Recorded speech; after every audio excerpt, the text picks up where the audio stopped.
It's great. I mean, the cool thing today is I'm really excited because we have one of the coolest guys I've had the opportunity to hang out with, chill with, and just really just have a great time. And the conversations are always wild with him. So I'm really excited today to talk to Bobo.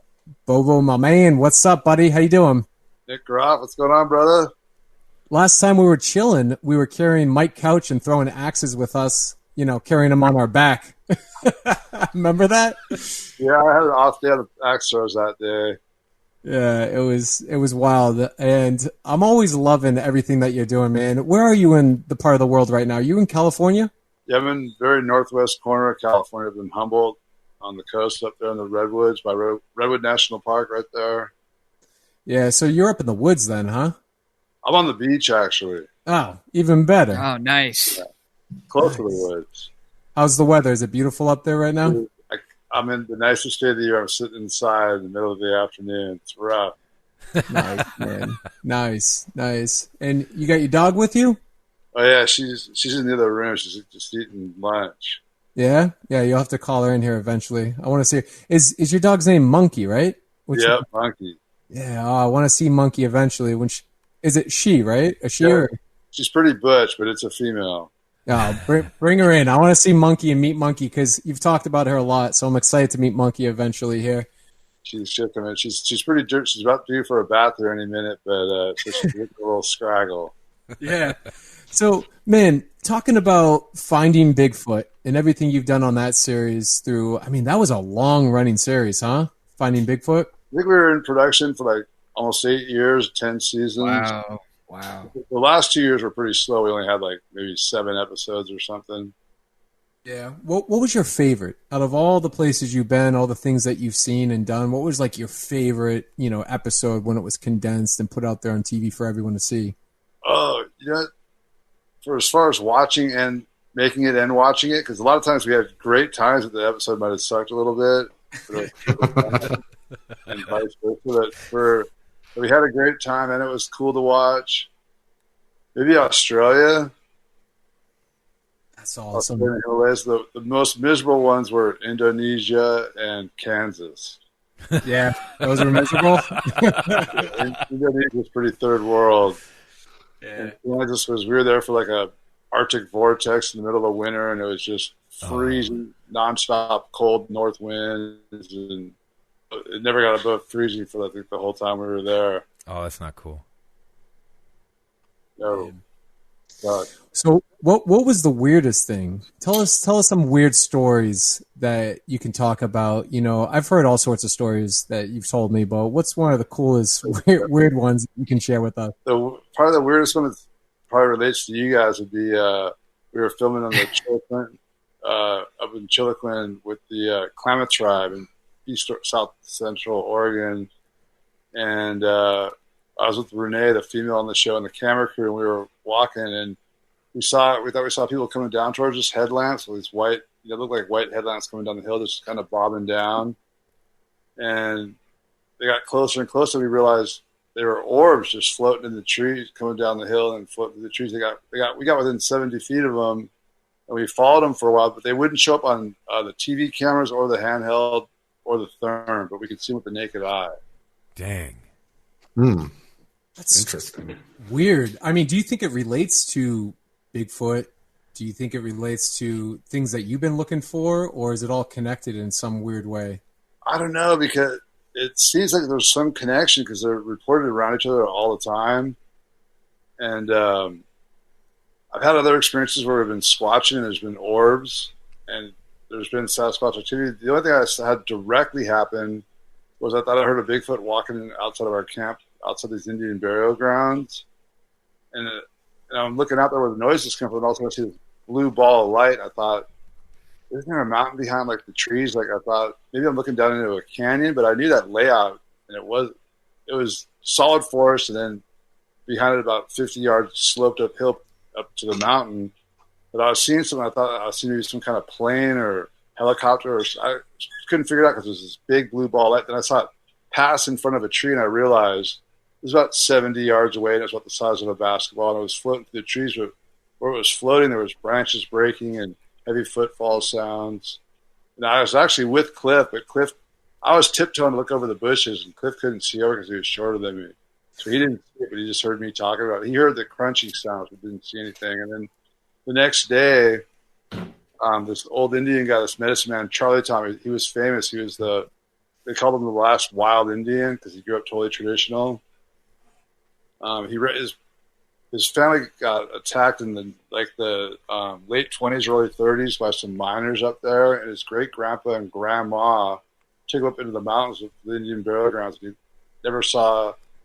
He was not even a year old, and until he was 12 years old, he never saw a white man or anything like that. He lived total, Paleolithic style lifestyle, and he had a lot of.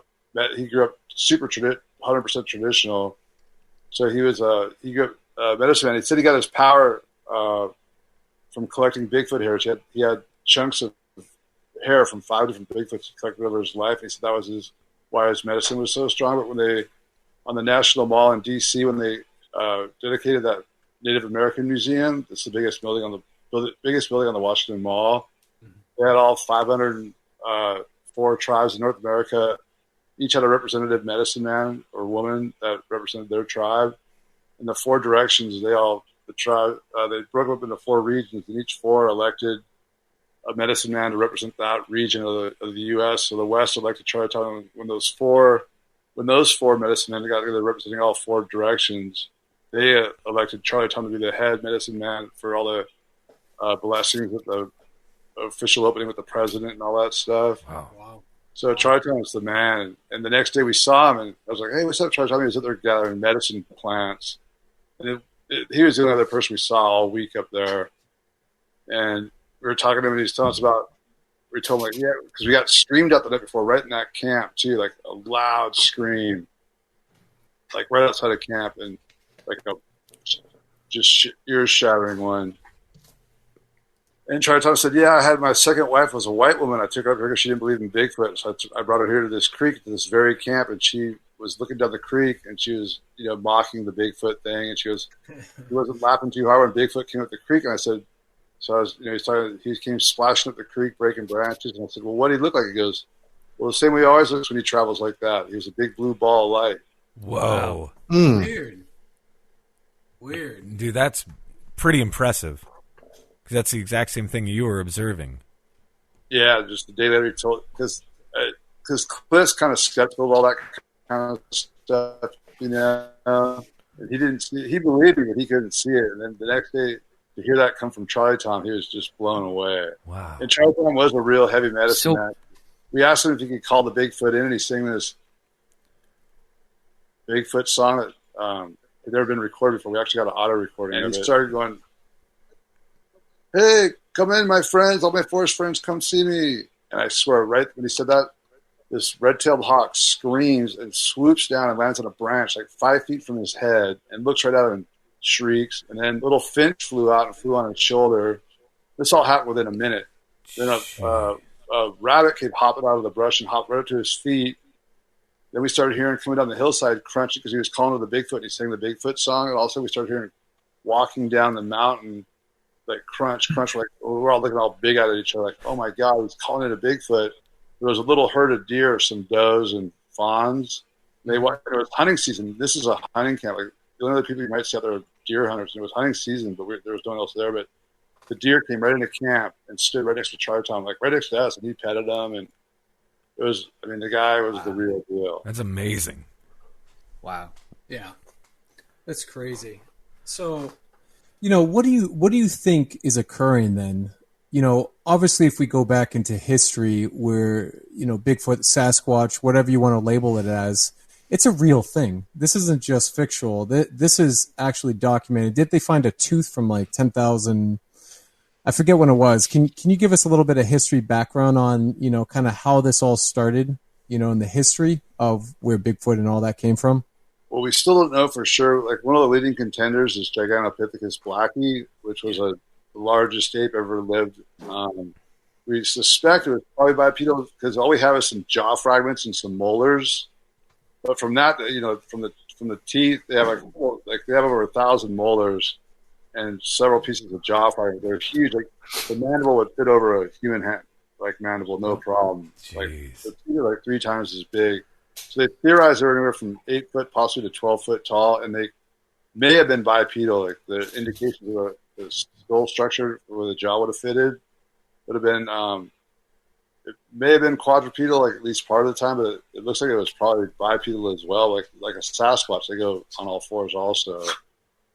So that's it. Or else, I know Meldrum and Cliff did it more towards being Australopithecus paranthropus, just a larger version. Because when you scale up the fossil remains, which is very few. I mean, when you talk about all these species like Homo habilis, Homo robustus, all these human ancestors, they there's really like 3 rib bones, a femur, and they do a whole species, off that. But there's very little evidence. But what we have found of Paranthropus, it was about 5 foot tall, 5.5 at the biggest, but it matches the Bigfoot anatomy, the foot structure, all that exactly. That's pretty impressive. Yeah. It's weird. I mean, that's what I like. I like the factual information that can document back to something where it could be an actual possibility, And I think that's where we got to start sometime in history, is saying, okay, it's kind of like looking at dinosaurs. If we didn't find any fossils, right, of dinosaurs, we're just being passed down words of mouth through generations of ancestors and whatnot, saying, yeah, no, there was this huge, what we claim to be a T-Rex. Maybe it's like the game of telephone where it's passed down where the information changes. But if we didn't know about a T-Rex until we found the fossils, right, we just say there's a T-Rex, right, and this huge gigantic thing that would chase things, and we'd probably make it all nightmarish and whatnot. But the fact is we found fossils. So I mean, it's the same thing right here. It's really interesting to me when you start diving into the history and where it comes from. But what's even stranger is learning about the anomalies occurring around these figures, right? These blue energy forms, these blue balls, as you're talking about, and you're seeing these things form, and then all of a sudden you're having all these these other occurrences happening around it. I mean, that's fascinating to me. It's not like you're out there in the woods taking mushrooms and, all these things are occurring, right, Bobo? Like we're not all tripping out in the woods here running around. Not all the time. Yeah. But why would it manifest? Okay, say it is a blue ball. Why would it manifest, or would people see an actual ape-like figure? Why would it manifest into that? And do you think maybe it's a nature spirit? I kind of believe more I think Sasquatch is a naturally evolved species. I mean, you get into stuff like Dogman and this other kind of things. I think that's all paranormal stuff. But I think Sasquatch is, there's fossil record of it, or we may not even have fossils of that. We didn't even find the first chimpanzee. The first chimpanzee fossil was even found until 2005. Wow. I mean, it could be, we just might not even found the remains of it yet. But I think I do believe there's kind of that whole parallel, we need in that quantum mechanics and entanglement and all those different things. I listen to people way smarter than me explain it. I kind of understand it, but I can't really explain it properly myself. But I believe there's what the natives call the spirit world, and then our world, the physical world, this 3D world. And I think there's other dimensional worlds that intersect. I mean, you guys know probably more about that than I do. So. Yeah, different dimensions. Maybe go into that. There might be entities in that world that, for lack of a better word, possess Bigfoots and use them as a physical form. Sure. The stuff they do, that's a possibility. I don't know. Well, it's interesting though that you bring stuff like that up, because I mean, obviously you're passionate about this. You want to learn more about this, and you're constantly wanting to learn. What started you on this journey of?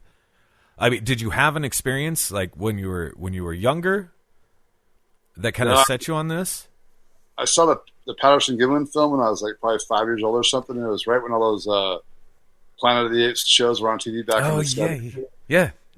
And I'd watch that and I'd go, okay, those are costumes. And I saw the PG film and I was like, that looks real. That just looks like a real living thing to me. And I've always thought that. And the more I learned, the more I realized the facts support that, yes, it is not a human being. It's something else close. Yeah, for sure.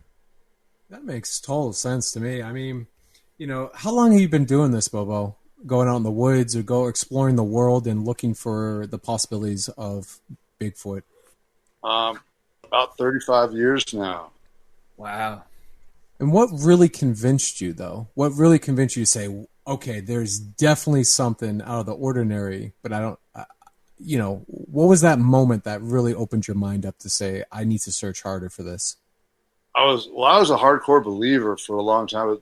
When I had my first encounter where I had my first personal encounter, was just like a great story I heard, where I experienced myself was May 21st, 2001. I had my most hectic encounter by far with a couple of them, big, huge male. And then I saw it 5 nights later, and it was gigantic. It was just massive. It blew me away how big. I mean, it sounded huge when I heard it 5 nights before. Then when I saw it later that week, just couldn't believe how big it was. Like, how could something that big not be known in science? Because it was just the biggest thing in the woods. Yeah. So you saw like a mass, like a full-bodied whatever it was in front of you. It wasn't in front of me. It was about 120 yards away, and I was looking through a night scope. I was passing the night scope back and forth with my buddy, and it was I think only about a 17, 18% moon that night, and out of the cloud, intermittent cloud cover. But when the moon popped out, it was just enough light to see. It was a crappy old Ukrainian military Gen 2 night scope from the early 90s. I mean, nowadays it'd be like just junk. But at the time, it was the best thing I ever had. I couldn't make out any details other than it looked like a big block with a coconut sitting on top of top of the block, the head on the shoulders, and it had just massive arms, huge wide upper torso, and thick chest, like front to back. Like the shoulders were at least 4 foot wide, and from the front of the chest to the back of the chest was probably another 3 feet at least. Jesus. And you saw it move? Wow. Yeah, we saw it. It would walk back between this stump and a tree. It would stand behind it. That's one thing I was like, and this thing isn't that smart, because it would stand behind the tree, but its shoulders were hanging out both sides, but its head would be behind the tree. It would walk over to this stump, kind of slouched over. It would walk over to this stump and start doing this kind of like monkey movement where it would bob up and down from left foot to right foot. When it was on its right foot, raising its left arm in the air, it would raise its left arm and left foot at the same time, like just bobbing up and down. It'd switch back over to its left foot and raise its right arm and leg in the air, and kind of doing like a monkey sort of dance thing. Wow. And the interesting thing about that was where it popped up was, the missing 4-in-1, that whole thing. Yeah. Yep. Yeah. Well, he started hooping his first books were the Hoopa Project and Tribal Bigfoot, and they were based on the Hoopa tribe there. Well, they're in the valley about 10 miles, so 15 miles from the ocean as the crow flies. They had this footpath that cut over to the coast. They could trade with the coastal Indians, and that trail, you can't cut it. It's a historical whatever. You're not allowed to cut trees within like 25 feet of it, I think, on either side. So there was like these older trees coming through, like a regrowth clear cut, like a really small, like pecker poles, like 4 to 6 inch diameter trees. And there was this strip of old growth trees coming up through there. And it was actually, that's where it appeared. It appeared on that old foot trail that hasn't been used for 70 years, but it's still there. And apparently the Bigfoots utilize it. Dang. So, I mean, where has been the most active spot? Like, if you and I were going to go out, and I still want to do this with you sometime, is go out and just sit there overnight and just wait. Where would that spot be? You would take me. Can you walk me through that? Well, they move around a lot, so there's nowhere you can go. You can see they're absolutely going to be there for sure. But I mean, honestly, there's so many places that are. There's a lot of places where at certain times of year they're there, like especially in the fall. It seems like September, October, in the same places over and over. I mean, just where Lee and Jen are in Kentucky, when we go there, that spot they take us to with Charlie, that place, we've heard of every time we've been there. Believe it or not, Western Massachusetts, every time I've been there, we've had action. Like, I was shocked. I thought I'd never hear anything in Massachusetts, but every time I've been there, I've heard them. I think I saw a couple last year on thermal, some smaller ones. I thought they were just people acting weird, and they took off down into the swamp. Huh. We're in Mass, Western Mass. You're talking about Bridgewater Triangle, like that whole area there, right Savoy there? State Forest, and then also the Quabbin, and Okay. just south Yeah. of the Quabbin. I did an expedition there Interesting. last November. We had knocks and whistles every night we were there for like 4 nights. Dude, next time you come up to New England, definitely hit me up. Give me a call. Yeah, I want to explore. That would be amazing. Yeah, it would be fun. All of us just go Oh out. my god. You know, it'd be a great outdoors Jeep crew experience. Yeah. Yeah. yeah, because that week is kind of better actually for squatching. Like it took me a long time to realize this. It was filming the show. We filmed in like 45 states, Yeah. all over North America, and I mean, you think of the Pacific Northwest as the hotspot for Bigfoot, but there's so much room up here. They can move so far without running into anybody. Like they can, there's just so much more open space, less people. You go back east, and there's a lot less big forest tracks. There's less places they can be. And it seems like there's more of them because we have better luck in like Tennessee, Kentucky, Ohio, Michigan, Minnesota. We've had better luck there than the Pacific Northwest, and like Texas, Louisiana area. The whole South has got them all over the place. Interesting. I wonder why. I wonder what's happening. Like you said, it could be a possible dimension pool, right? So it could be maybe breaking through to different realities. It's a food resource issue with the Sasquatch distribution because whereas a bear in the western U.S. forest, or caloric needs about a 75 square mile range for an adult black bear male. In the Smoky Mountains, they can survive in 16 square miles. Huh. Wow. It's 4 times more nutritious per acre. Interesting. I We mean, got a lot of evergreens out here. Back there, you guys got more hardwoods dropping all kinds of different nuts. Yeah. There's more deer and pigs and all that down the chain. yeah, I mean, I've been so fascinated by all of it since I was a kid. Everything paranormal I've been fascinated by. But I'm like, I've heard a lot of talk about possibly a Bigfoot, Sasquatch, whatever, being, a ghost. I mean, do you think it's possibility it's a ghost? Like a figment? Some of them are. Yeah? Huh. Interesting. People see like in those Civil War battlefields, they see like horses, cavalry, and stuff like that. People see people with their dogs ghosts. So Right.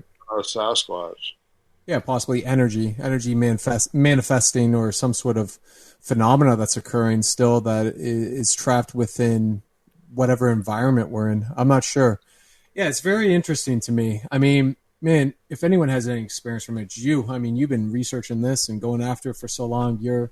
Every time I talk to you, just a world of information. You have so much knowledge behind, all of this, and it's just so cool to talk to you every time about this. It's always it's fascinating to me. Man. You know what I ask you guys about? We get reports. I used to like kind of blow them off, but I've heard so many of them now, and a couple of people I know real well I trust.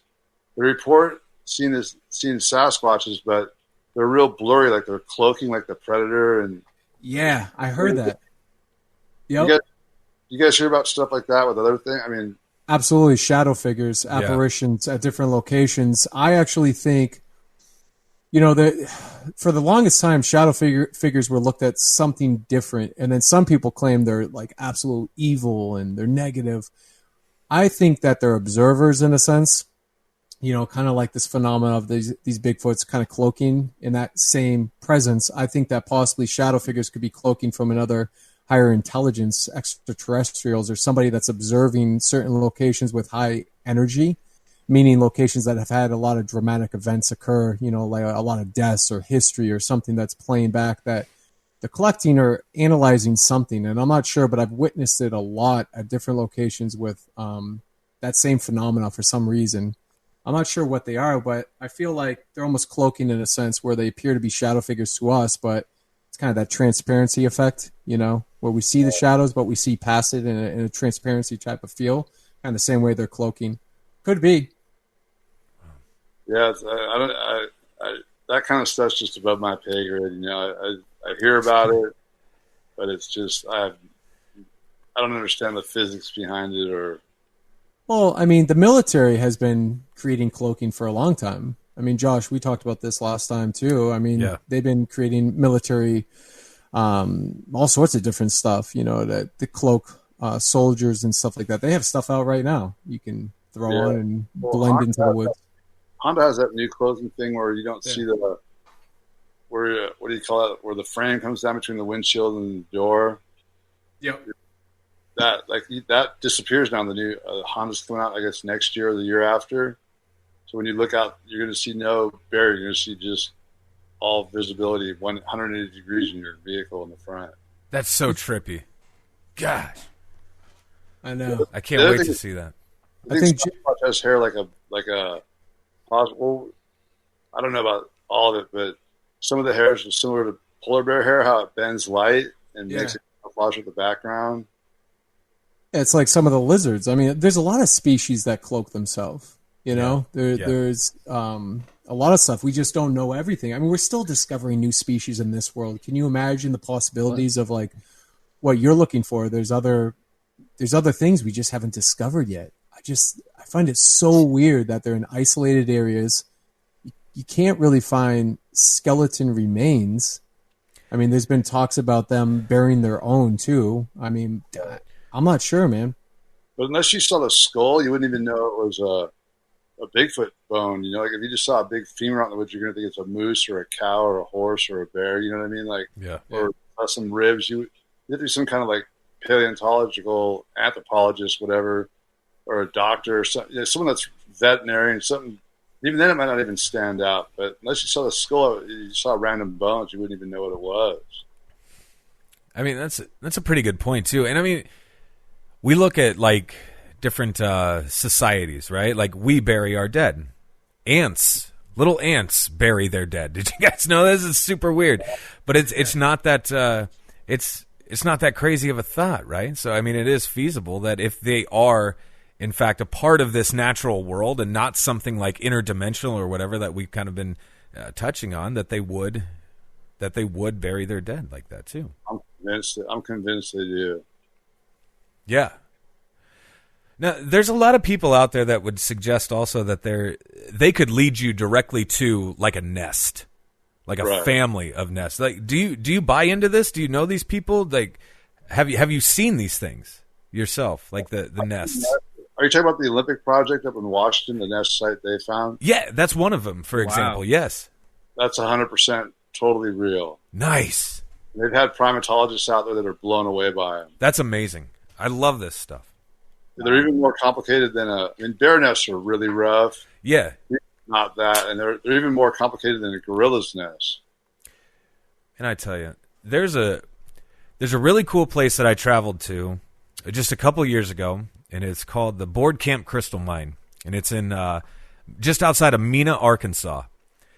And I'm telling you, man, like some of the things that I personally experienced at this place, like we were there looking for like what's called a spook light, right? Just like the disembodied lights. But what was interesting is we were running into different things that would suggest what we would consider to be a Bigfoot, Sasquatch, what have you. I'm telling you, man, like rocks were being whipped by my head. It scared the hell out of me. It really did. Wow. Mena, that's the hot spot of Arkansas, is Mena. I'm telling. Have you been there? I don't think so. I was over by Hot Springs, Arkansas. Oh, sure. Okay, yeah. I know that. Yeah. Is that near? It's pretty close. Yeah. I'm telling you, it's very odd. Like just the activity in that area alone. Just not only like Bigfoot. You're talking UFOs. We were out there just looking for a damn light, like a disembodied ball of light. We had no idea what we were walking into, man. Like it was crazy. I think if we're gonna camp out, we all need to cruise out there.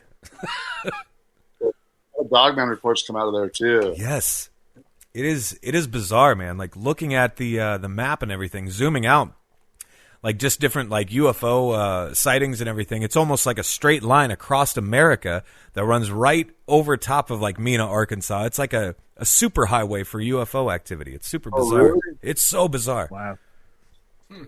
I didn't know that. Is it one of those power lines, whatever they call it? It could be, man. It very well could be. Okay. But yeah, I'm telling you, the people that run the board camp out there, the crystal mine, it's so cool. Natural phenomenon going on left and right just because of the natural crystals that's all underneath your feet, you know? Yeah. It's an amazing place. It really is. And the people that run it are great people. Tell me more about this nest. I want to learn more about this nest. That's up in Washington State, right? Yeah, out on the peninsula. There's a place I used to go. A woman I used to be in contact with real frequently. She lived there her whole life, and she's been dealing with these things since she's 5 years old. She's in her 60s now, and there's a male one that she interacted with. She named BoBo because the gorilla at the Seattle Zoo was named BoBo. Yes. For like 40 years. Yes. Or something. Nice. So that's why she named it. She saw it, but it was about 6 foot tall at the time. She was 5 years old playing out in a meadow, and a black bear came up and started getting close to her, and this Bigfoot came out and chased it away. And she's been giving it treats and snacks ever since then for like the last 60 years now, or whatever, 50-something years. Wow. And so these nests were found just a couple miles from where she lived.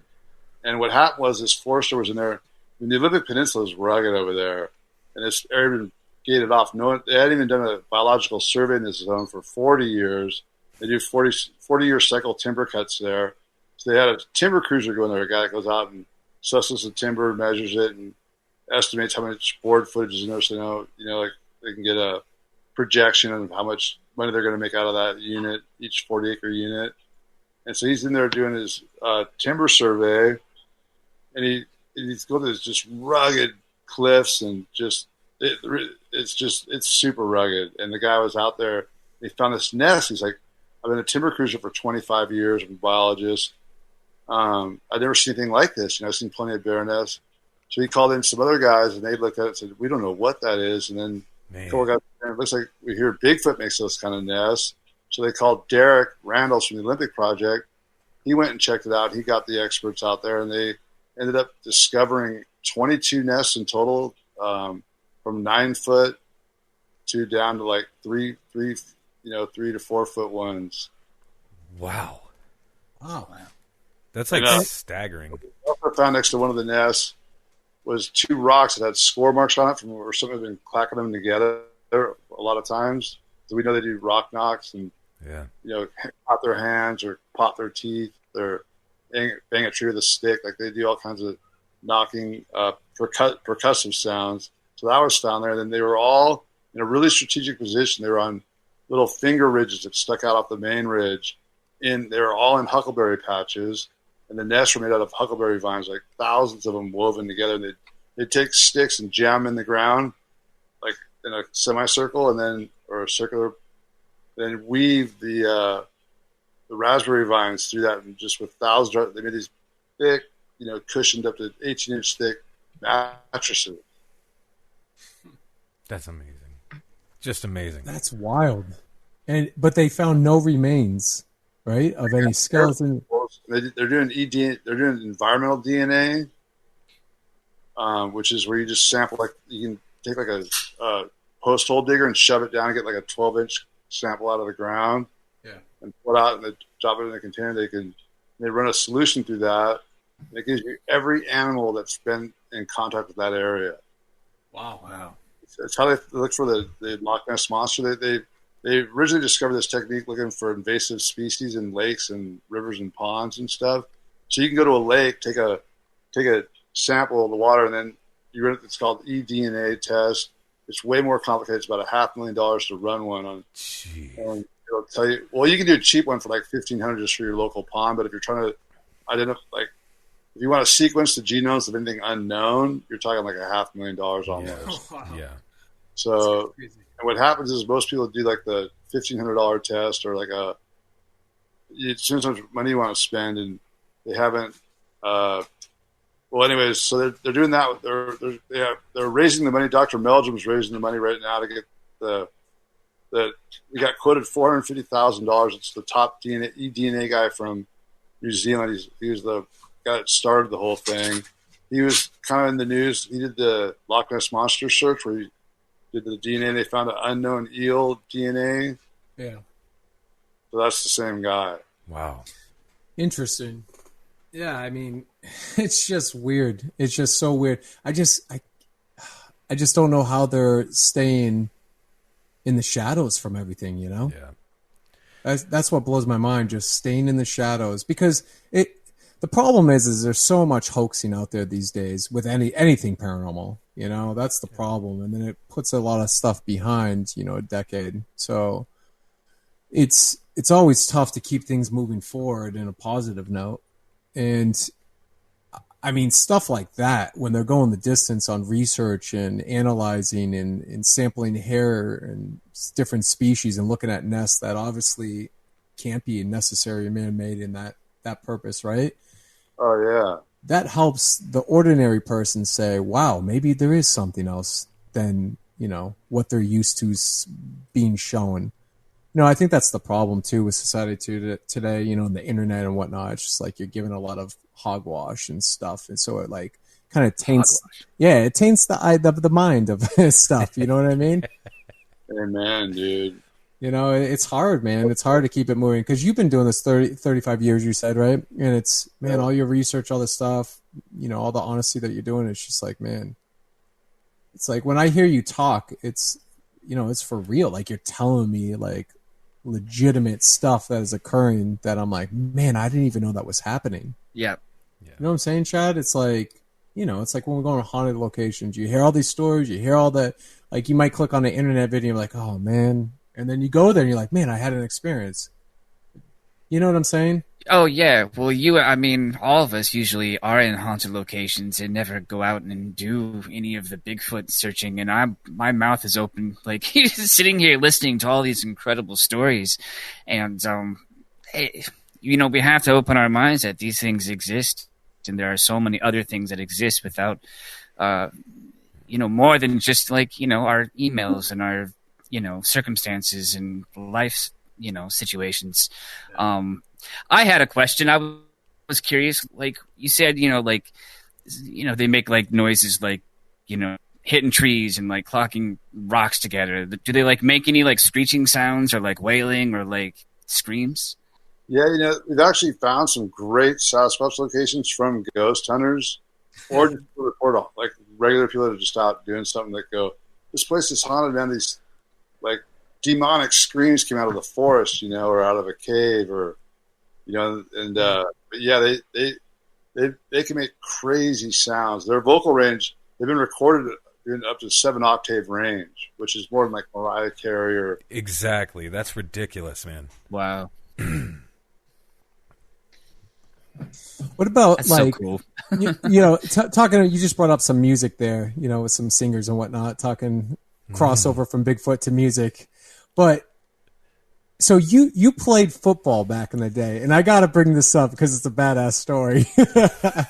You used to play football, man. And who'd you play football with in high school and whatnot? And tell me, you know, a little bit of how you got started. I was in junior college for the spring training and summer league and all that. Yeah. Big Knight was a defensive tackle on the team. Shook Knight. And this was before Tupac became big and all that stuff. So you were playing with Shook Knight on football I never did on the same team. I just did the workout, like the spring ball. Yeah. Or suited up with him, but he was such a dick, dude. He actually got pulled in for a triple murder when we were at school. Man. They came and grabbed him on campus. And he was back in school 2 years later. So you went to school with Suge Knight? Yeah. God. You ever tackle him and lay him out? Gnarly, dude. Like, he did not want to mess with that guy. Really? Right? Blame you. He was scary back then. He was just a negative, like dark cloud around him. Just an asshole, you know. Yeah. Yeah. And you were a big dude. Like you were a big dude back then. You were playing. What position do you play? They had me working out like outside linebacker, defensive end. Position. Yeah. So you were laying dudes out. Absolutely. Oh, Bobo. So what other crazy stories do you want to tell us?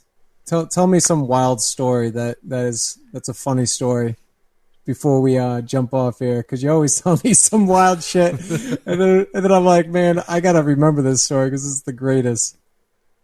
Man, most of them are off air. I know. Well, tell me something of a clean version of something that's a fun little weird story or some sort.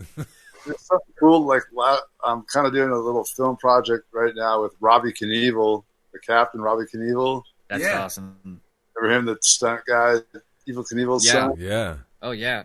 Yeah, I'm doing some paranormal and cryptid investigation stuff with him right now, and that guy, he's been telling me some crazy stories. Like, yeah, it reminds me of the time when I was with Billy Idol. We were doing a bunch of blow backstage at Sam Kinison concert. Sam, like, it's just story after story like that. These crazy stories. I love it. I love it. That's amazing. Oh, man. You taking him into the woods to search for? Yeah. Yeah, then we're going next to Mount Shasta. We're going to look into all the paranormal stuff there, like UFOs, Lumerian underground bases, and there's a lot of Bigfoot stuff there too. There's supposed to be some kind of serpent in the lakes there, which I don't see that really, but there's all kinds of weird stuff over there. There's even some Dogman stories coming out of there nowadays. Man, nice. I missed that film, Serpent in the Rainbow. Remember that one? Yeah. That was a good one. That made me remind me of that. What's that? Is it as good as Snakes on a Plane? It's better. it's better than that. You can't beat Samuel L. Jackson. Oh my gosh. Yeah. No. Cutting snakes up. Oh man. Yeah.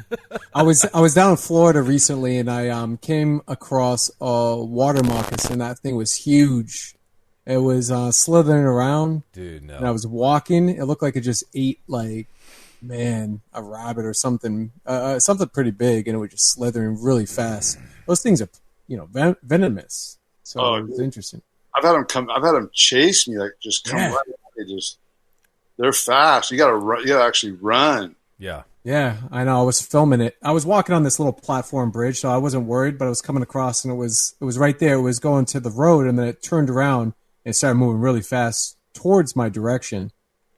They're pretty quick, man. They get mad if you surround them or try to obviously grab them. But they'll attack. Yeah, Florida's an interesting place too. There's a lot of stuff like that down there too, right? You've been down to Florida looking for Sasquatch, right?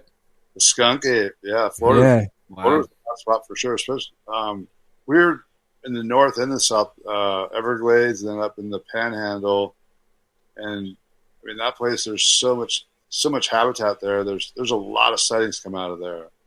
Yeah, yeah, man. It's a weird place, weird world we're living in, man. So you're on your next journey. You're doing that with you said Evil Knievel? No, his son Robbie. Yeah, Robbie Knievel. Yeah. So you go canyon. Yeah. So it's amazing. You guys should just launch off a car in some sorts into a woods. You guys might be too young for Robbie. And then what? Yeah. No, I remember it all. Really? You remember? Because that was like 85, 86, 87 when he was doing all that. Yeah, man. I remember it. Yeah. Okay. I mean, I've seen it later. I wasn't watching it when I was 5 years old. I didn't even have a TV till I was like 10 or so in my house. we didn't have a TV. We didn't have games. We didn't have anything. You know what I had? BoBo? My mom's saying, "There's the woods. Go outside." That's what I had. I had the woods. Funny. Dude, all day I was in the woods. All day. Throwing rocks at your siblings and friends. Just throwing rocks at trees and myself. One time I found this huge 20-foot granite rock standing up in the middle of the woods, right? And I thought I'd be clever and tie a rope to a branch above it. And what I didn't calculate, BoBo, was the branch and the weight of my body when I swung off of that big rock. And I thought I was smart by covering the bottom rocks way below me, 20 feet down, with leaves, So I'm up in the air, and I'm like, soaring like a little 10-year-old or whatever I was at that time. Branch broke in half. Dude. I came flying down, landed on my back, cracked my head on a rock under the leaves. I honestly think some of the leaves helped my impact, but I knocked myself out. And I remember just waking up in the woods, and my house was, 200 yards or something through the woods. I could see it way out in the distance, right? And I look at the woods. I'm like, oh shit, man, I gotta get there somehow. And I reached behind my head and I felt and I looked and there was blood all over my hand. Oh, I'm like, dude. this ain't good. So I remember walking, get inside, find my mom and saying, "Oh, I think something's wrong. Blood on my hand." She brought me to the walk-in clinic. I got 3 stitches in the back of my head. So when I was 5, we were breaking up leaves in the front yard, and I made a pile probably about 2.5 foot tall by about 8 foot around. Yeah. I went up the roof and jumped off and full sitting position.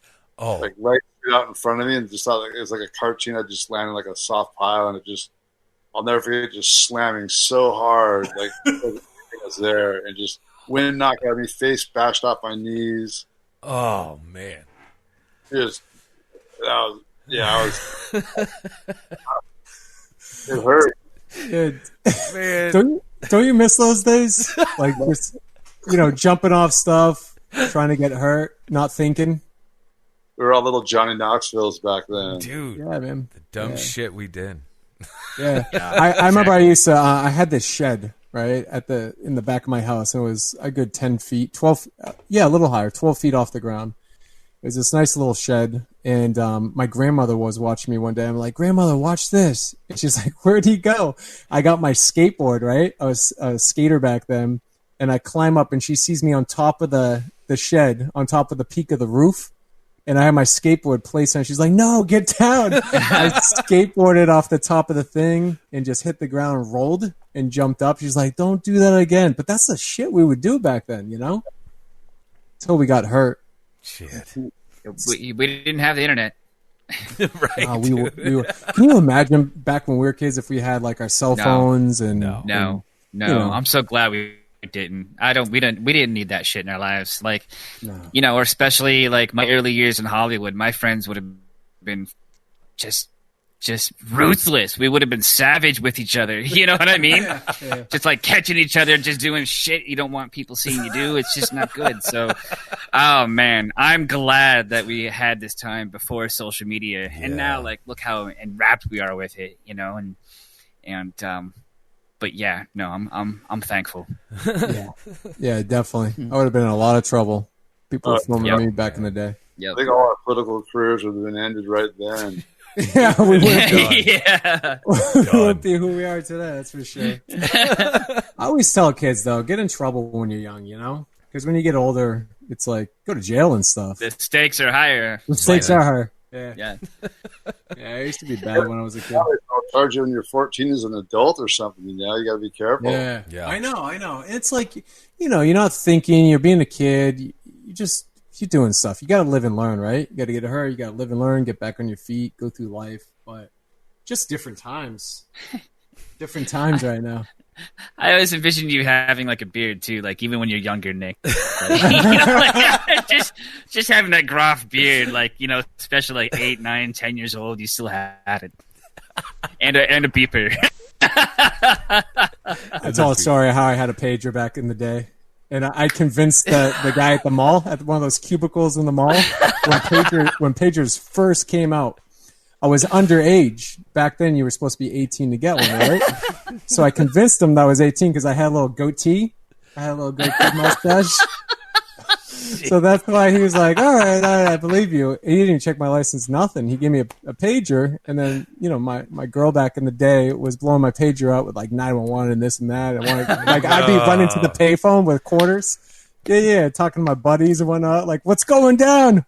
We meet at the pizza shop right now with my little crew, We'd get into fights and stuff with other, like, crews from other, like... I mean, I grew up in a weird neighborhood, but we'd be getting fights with, like, other towns and towns coming in, like, turf wars and shit. Well, that's what you did, right? You'd go, right, like, on the hill. You'd go, like, spray paint your, like, wherever you were from. It was, like, the first letter of that, like, city, Well, you know what it was? It was like super kids coming in our towns from like cities and stuff trying to, be ruthless with us. And I remember one of my friends getting beat up really bad. And I was like, enough of this. So I formed my own crew. Yeah. So I was like, this is not going to happen again. And I remember one day, pile of cars, they rolled up and they wanted to fight me and a bunch of dudes, the friend they beat up, right? This was back in, I think 96, 97. I was like, fine, meet us at the park, right? So I'm not shitting you, man. I rolled up to the park with my buddy. We parked across the street at this like convenience store. So if we had to bail out, our car wasn't stuck in the park. If cops or whatever came, went down. Me and my buddy are running across the street. We get into the park. I'm not even shitting you. There was about 50, 60 people there. Big brothers, little brothers. Like everyone brought their brothers to the Royal Rumble. Outsiders. Dude, it was so like the Outsiders, straight up. These kids I went to school with were there with their jacked big brothers from like Marines or whatever. These dudes came together. So it was like our smoke turned into like this big Royal Rumble. It was scary. I was like, shit, this ain't gonna be good, man. I'm like, this is dangerous. This is dangerous. I was like, but I'm ready. This is gonna be great. Did you guys throw down? Did you end up throwing down? So what happened was there was that amount of people on our side, right? That like it got out of control quickly. and what happened is these 3 cars roll in down the dirt road to the park, right? We were already positioned way back, and they were like, let's go. All these dudes just all riled up, a bunch of male testosterone getting crazy. Yeah. And then we see these cars rolling in, and I think they saw us, and they just turn around and just rolled right back out. Whoa. It was crazy, man. Man. Those were the days, though, man. Yeah. It's not like, hey, buddy, you want to go play Mortal Kombat or Call of Duty or Battlefield on the PlayStation or Xbox or whatever and, like, act tough. It was like you're either tough and you stand your ground or you're not. You know what I mean? Yeah, for sure. Those the days. Oh, my God, it's nuts. They made Outsiders based on us, Chad. Yeah. You were kind of like you were definitely like soda pop, Oh, Like soda pop. Yeah. Yeah, good times. Oh man, I got endless stories like that. I could go on, but some should probably stay off. Well, and let's just go back to special cloaking for a second, because I don't know if you guys have noticed, but we lost Johnny a while back. He's kind of been the Sasquatch of this this interview. He have you guys seen Johnny? No, but what was interesting is I was going to say right after BoBo was talking about blue balls, Johnny dropped off.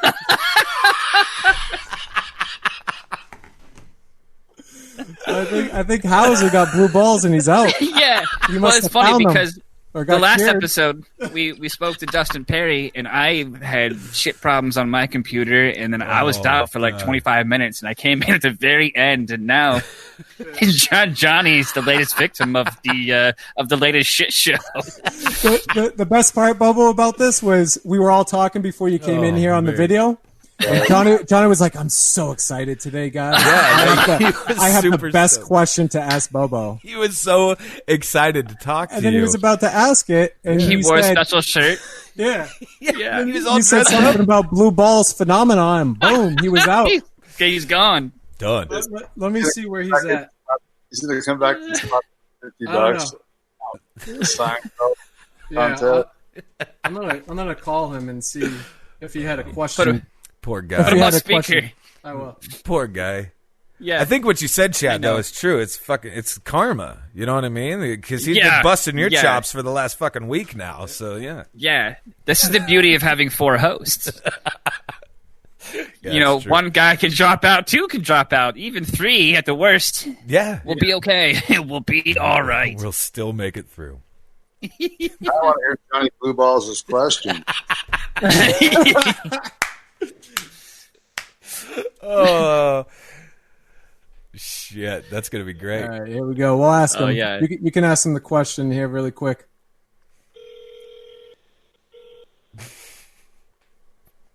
This is great. I feel like we're in Jerky Boys. Remember the Jerky I know. Boys back in the I know, day? right? We're about to prank. We're about to prank Johnny Blue Balls up in here. Yeah. Fucking Jerky Hopefully he Boys. answers. Let's leave him a message if he doesn't. Yeah. I'll leave him a message.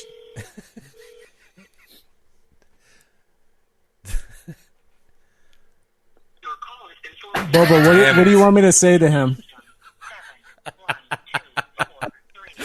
Oh, my gosh, man. Can he beat me up? Yeah, hold on. What do you want me to say to him? Shit.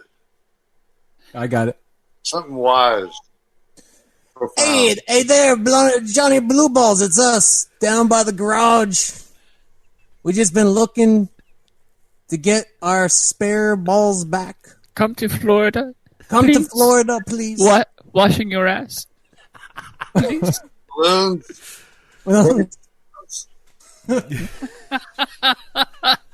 Do you remember that one? Do you remember that one? He was like, yeah, I know. Pico. Dude, the Jerky Boys were hilarious. Oh, they were amazing. Cassette tapes. Have you seen those cassette tapes? Oh, yeah, man. Yes. I used to listen to that. I used to love Religiously. Adam Sandler's Toll Booth Willie, like those Dude. first CDs, all that stuff. The state charge is $1.25. Hey, hello there, priest. Welcome back. Rizzo, Frank fucking Rizzo. Yeah, exactly. Open your ears, jackass. Yeah. Yeah.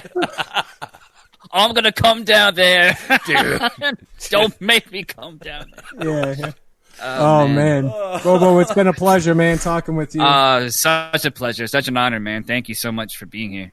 Thanks for all the information, too. We really dude. appreciate, like, the insight and just, I don't know. I'm always learning something when we talk, so it's cool to really finally sit back and just hear some more. I didn't know about the nest thing up in Washington, so that's cool. I want to talk more about that. And I'm from Washington, so that's even more compelling to me. Yeah, so cool. It's pretty.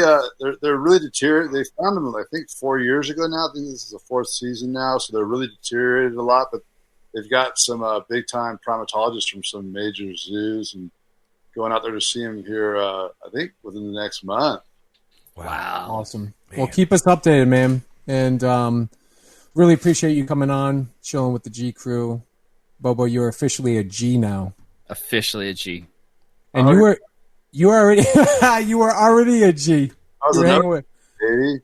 That's right. Anybody who plays football with Shook Knight is a G to regardless. That's right. Good. That's right. He was a G before we were Gs. That's right. That was back in the 80s. Yeah, exactly. Bobo. Oh yeah, West Side, Bobo. Thanks for having me, guys. Thank you for your time, man. Thanks for All right, being Bobo. here. Much love, buddy, and I'll talk to you soon. We'll hang soon. We'll go in the woods and try to tackle Bigfoot. I'll be back. I'll be back and I'll look you up. Yeah, absolutely. Coming out to New England, let's go. Let's do this. All right, buddy. Take care. Good talking to you, man. Bye. All right, Bye. peace out. Take it easy. So funny, man. You know, with Johnny just dropping out. Just dropping right out. Johnny reminds me of Bigfoot. He's there with that beautiful beard. And you're like, I spot him. I see him. That's mysterious. That's interesting. Yeah. And then he turns into some blue balls and vanishes. Dude, I'm sorry. He's a little Kaiser Sose. A little Kaiser Sose. You know. Oh man. So much of this episode Go has, ahead, Josh. just like so much of this episode has stuck to the tape. I'm just telling you guys right now. Like there's so many one-liners that have stuck to the tape that are going to haunt us for the rest of our lives. It's going to be great. I love it. And also, him and I were talking about our budding relationship. You know, before, like right when we started, it was going to be Johnny, and that is then true. it's like he left me. And then he's gone. He's fucking gone. He's gone. He's out of my life until the next one. He's gone, bro. He's out of here. He's fucking gone, man. He took his blue balls and left. Did we even know what happened? No. He said the entire power went out. Yeah, his power went out. The entire and wow. The apocalypse is happening for Johnny, apparently. That's what I'm saying. Yeah, so we know what happened. The power went out, but that's all I heard, and then nothing. Oh, wow. And even his I don't know, cell service or whatever else. That's is going real on. life. That's real time shit. That's bullshit. I know. It kind of reminds me of Children of the Corn. I always bring it up to Johnny. He's like living in a real Children of the Corn film, where they try to make their phone calls and power's out, and Johnny goes outside and all his kids are just looking at him. Wow. Well, it's like you've been to Villisca. I mean, it's literally, it's a town, and like on every fucking side of this town is a cornfield. I swear to God, it's so bizarre. Malvern's very similar, I guess, but Jesus. It's so crazy. If we had like $1 million budget, we can go look for him. I mean, that's true. But we don't. No. So we'll just trust the universe that he's fine. Look, I'm gonna need some gas money. Yeah, I mean, Well, we know he'll be able to survive on, dude. well, nutrition corn. Before we started rolling, he was playing with a knife. Did you see this shit? Yeah, I saw him. No, I didn't. He was carving his name into the desk. I think something. he was. He was doing something manly. God dang it. Well, Johnny, if you're out there and you hear this, we miss you. We miss you, Johnny. We're thinking about you, buddy. Love you so much. Hell yes. And amazing guest today. I mean, I like I said, we all spend a lot of time in haunted places, but this was something completely out of my realm. I love all these stories. How can you not be like fascinated by this shit? Yeah. Right. Yeah, I totally am. And to hear someone talk about it with such 100% conviction, and that's, like when we talk to people and they're like, man, I really, like you say it with like, well, yeah, because it's real, because I experience it. And to hear somebody else talk about that kind of stuff with such conviction, it's like, well, there's something to it. Dude, absolutely, man. And like at the end of the day, like you look at this and this phenomenon or whatever, and nobody can say, okay, yeah, Bigfoot is 100% definitively true, but they can't say it's not. Right. There's no proof either way here. You know what I'm saying? It's like, it is such a mystery. It's amazing. I love this stuff. Johnny disappearing. Johnny just taking off. That's it. Just like Bigfoot. Yeah, just and like if you find him, let us know, because we've been searching for him for a very long time now, just like Bigfoot. Good night, everybody. Good night, my hairy Johnny blue ball phenomena. We miss you, Johnny. Love you, Johnny. G crew. Come to Florida. Out. Out.